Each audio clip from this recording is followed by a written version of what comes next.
التاريخ كله هنا بقى، اساطير الوزيري، العثماني، طبعا سامح بقى الفنان بتاعنا النجم بتاعنا وهو لسه كان صغير، فحاجه يعني جميله. كل بقى التاريخ، كل التراث هنا.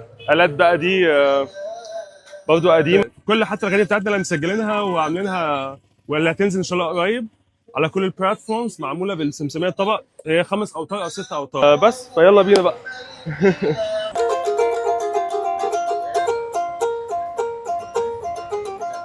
ودي سمسميه اهي، ان هي آلة يعني بص على قد صغرها بس يعني محيره. دي السمسميه الاصليه، دي الطبق ده عباره عن طبق صاج، طبق صاج اهو، وبتشد عليه جلد حيوانات، وكل ما بتقدم بتحلو.